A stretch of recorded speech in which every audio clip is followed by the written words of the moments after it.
Hey everyone, it's Justine, and today I want to show you the new wedding season collection I've just come out with. Let's make 8 cards together and chat about things like white space and how you can make your card so elegant, how to add word dyes as a custom background, and how to make your accents on your cards pop when the background's already busy, and so many more tips along the way. I can't wait to show you what I make with this collection, and please tag me when it arrives at your door and let me know what you create with it. All right, let's get started with our first card. So I'm going to grab a piece of 8.5 by 11 inch cardstock and I'm going to cut it in half.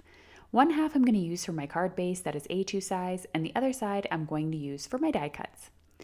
Now, one thing I have noticed is I always just double check my paper when I score it at 4.25 inches, because sometimes the ream of the cardstock that you receive may not be cut properly. So when I actually line this up at the 8.5 by 11 mark, or the 8.5 mark, sorry, there was this tiny piece of cardstock that I was able to cut off, and that is kind of the reason why all my card bases have been off lately. So don't think it's always your cuts that aren't straight. It could be the manufacturer of the paper.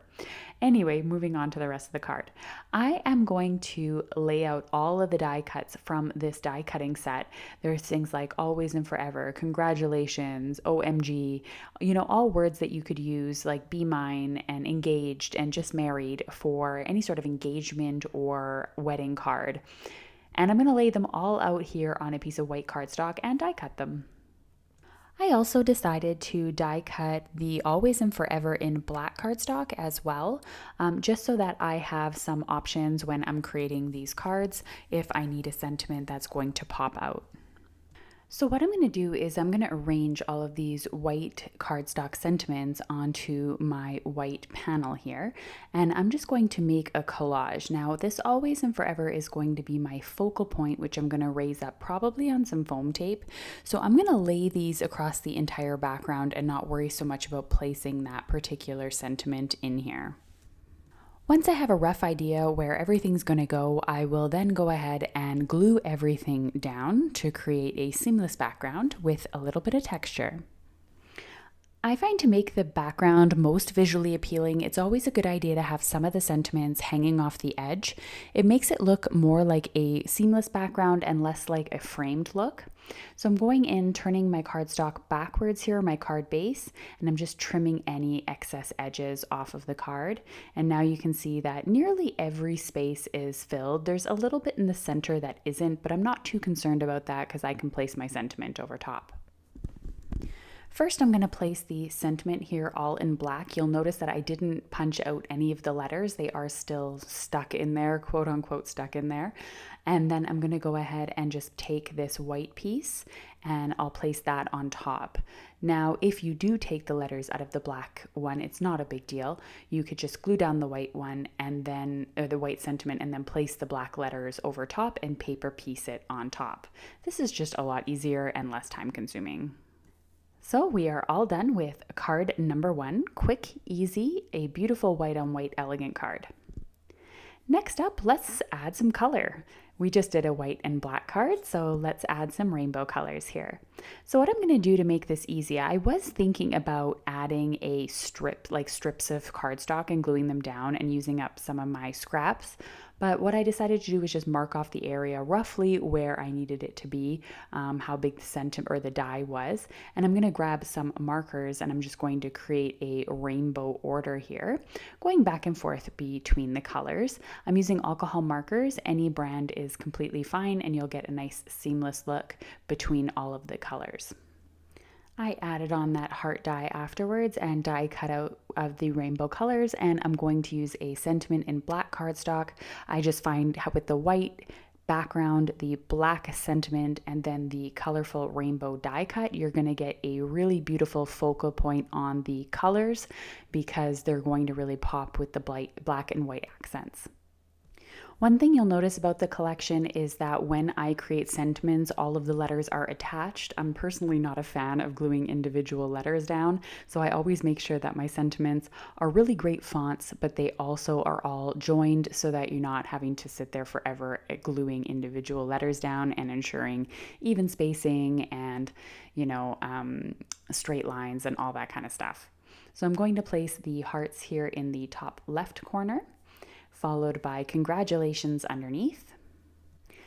And so one thing that I personally enjoy when I'm creating videos is showing you where I change my mind and why.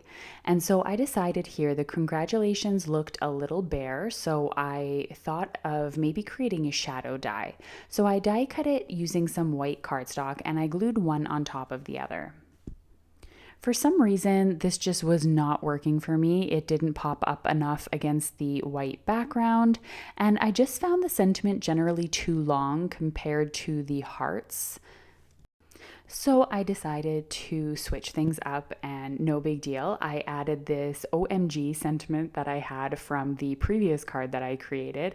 And I thought about maybe OMG, congratulations, oh my God, congratulations, or oh my gosh, or whichever you prefer to say. And I decided, no, I think I still want a black accent. I still think that black accent is going to make this card really pop. So I decided on a stamp. Congrats on finding someone willing to put up with you forever. And I think that that looks really great. It's a really great size compared to the OMG. I think that it worked out really perfectly for this card. And you could add any sort of confetti, pearls, accent, sequins you like, but I'm going to leave it as is. Let's take a look at the next card. This one's a really quick and easy one. I'm going to grab some gold mirror cardstock and I'm going to run the rings through my die cutting machine. Next up, I die cut the Just Married in some black cardstock, again thinking that black and gold, very classic and white colors for wedding themed cards is a great idea. So I just glued everything down, added some gold confetti, and it's all finished. How quick and easy is that? Years and years ago, I had a die set that was filled with a bunch of tiny hearts. And I found that I used that die cut set over and over and over again.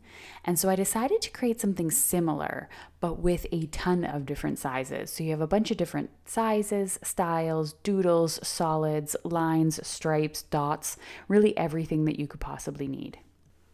I also die cut the Glad I Chose You here out of black cardstock, and I sent everything through my die cutting machine at one time. I used a gradient of pinks and purples for this and any color that I kind of had in my drawer. And I really love clean and simple cards like this that are really easy to create.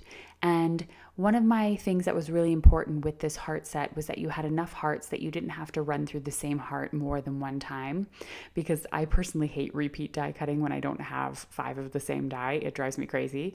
So I just created a whole bunch of different sizes and styles.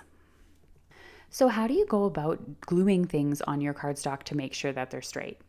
Well, first of all, you can lay them all down, of course, and then fiddle with them and see what they look like. I like to do this to make sure I like the order of my colors, and the sizes, not necessarily to make sure that everything is straight. So what I personally do when it comes to gluing them down is I will glue the center one first. Now this works for any odd number of dies that you're using. You're going to glue the center first. If you have even, you're going to glue the 2 center ones first. Then I'm going to glue the far right and the far left edge so that I know approximately how much white space I'm going to have between the right side of the cardstock and the first die cut. And then same on this side, I want to try and evenly space it so that the amount of white space on the left is the same as the right. After that, it's pretty easy because you're just going to need to glue one in the center between the 2 hearts, and that's pretty easy to line up and eyeball. So I don't do any sort of crazy measuring or anything like that. I kind of go with the flow, and I generally try to avoid even numbers just because odd numbers are easier to work with when it comes to even spacing and having them all straight. Because I'm using different sized hearts, the whole idea of having them all straight isn't really relevant for this one, but if you're using the same die cut over and over again, it definitely is. How fun is this card? Literally created in a couple of minutes, and it's elegant, pretty, clean and simple. For my next card, I'm grabbing a whole bunch of stamps like Mr. and Mrs., Bride and Groom, and I'm going to layer these in various areas on my card to try and create a background. You could, of course, make this diverse if you want to have Mr. and Mr., Mrs. and Mrs., Bride and Bride, Groom and Groom. I made them all separate word dies so that you can fit them for the occasion and the wedding that you are attending. I inked everything up with black cardstock and just I love using the MISTI because anytime it doesn't stamp properly or I have any faded areas, I know exactly where it is I need to press a little harder or I need to add more ink to. Another easy way to go about adding black to this die cut instead of having to die cut a second one is you can simply glue down the always and forever onto a piece of black cardstock. I like to use liquid glue while I'm doing this, and what I do is I purposely don't ink the very edge of the die cut so that I can slip my scissors ever so slightly under the die cut and cut. So you'll see here, I just kind of lift and pop the die cut away from the black over on the edges, and I just slip my scissors completely underneath. And this way I don't have any black edges that are popping out. I don't have to worry about accidentally cutting the white part of the die, and I don't have to worry about everything having to be completely straight. Because with a circle, that's hard. Now, when I place this on top, it looks good, but it's a little much, in my opinion, for my personal style. So what I decided to do was tone my background. And my favorite way to tone my background is by using a piece of vellum. So I cut a piece of vellum at about 4 by 5¼ inches, placed it over the top, and you'll see automatically here how much that really makes a difference. It gives it a sort of elegant look. I love vellum with wedding cards. I think it just fits automatically. And then it's able to allow my always and forever to pop while still maintaining the integrity of the black and white background. In order to glue vellum, there are 2 ways. You can simply glue behind the die cut, or you can use a piece of double-sided adhesive and glue the entire vellum background. So place the double-sided adhesive sheet over the entire piece of vellum, cut around it, and that works too. Aren't these cards easy so far? I like to make card making not complicated, and if a card takes 5 minutes and looks like this, bonus. So my next one here, I'm going to use this stamp set here, which is a bride and groom stamp set. And I want to use these as a background. So they are tall enough for an entire A2 size card. So I'm going to place these onto my card panel, and I am going to place them side by side. I chose a fairly light shade of gray ink for this, and don't forget, again, you can place 2 wedding dresses next to each other, 2 tuxes next to each other. I separated the stamps on purpose for that, so that you can make a card appropriate for the wedding you're attending. So next up, we have our background already done. You could go ahead and color these if you like. I like to keep things nice and subtle here. I decided to add a Mr. and Mrs., one to each the top and left corner, because I needed enough space to fit the and in between. So with this Mr. and Mrs. set, you also get 3 different types of ands, including the coordinating die to cut it out. So 2 of them are smaller and they really fit to the sentiment, and then one is large as a focal point. I added some foam tape to the back of that to help it pop off of the card, and I placed it right in the center. So this is a card layout that is really different for me, not something I normally would have created, and I really love the way that it looks. I think it's really fun and elegant. For my next card, I created a background using my hot foil machine off screen, so you'll see the final result here. And I created this, it's just a heart, it's a bunch of them all together. It's a background hot foil plate, and I used some matte foil for this one, which I thought was really an interesting background choice. And I've done a lot of hot foiling videos personally, so if you've never hot foiled before or want to know how it works, just search Justine Hovey hot foil and you'll see plenty of results on that. I just wanted to keep this video in the time frame indicated in the title, so I just wanted to skip over that particular part. And I'm going to go ahead and I'm going to stamp the sentiment here. This is a really simple card. So the hot foiling's the star of the show in the sense that it is the more time consuming aspect of the card. But once the machine is heated up, it really only takes about 2 minutes to actually hot foil something. So that's really nice.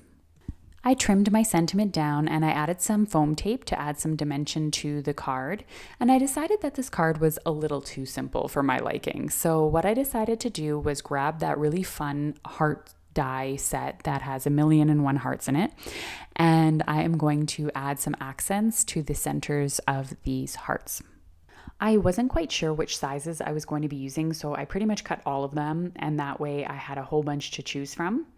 And This way too, I'll have a bunch of extras too that I can stick in the back of the pocket of the die and use on a later occasion. All right, so let's get to placing these hearts. You can place them with foam tape. You can glue them directly down how you like, but you can see here I'm overlapping some of the flowers. I'm creating this white collage that is so subtle, yet it really makes the card stand up and pop and makes that hot foil background be able to shine even more than it already did before. So here's a final look at the card. Once you place it onto a card base, I used a 4¼ by 5½ inch card base and the panels 4 by 5¼ inches. I hot foiled another background using a holographic foil, the same background that I did before, but this time I didn't place it in the center of my card, more towards the top left corner.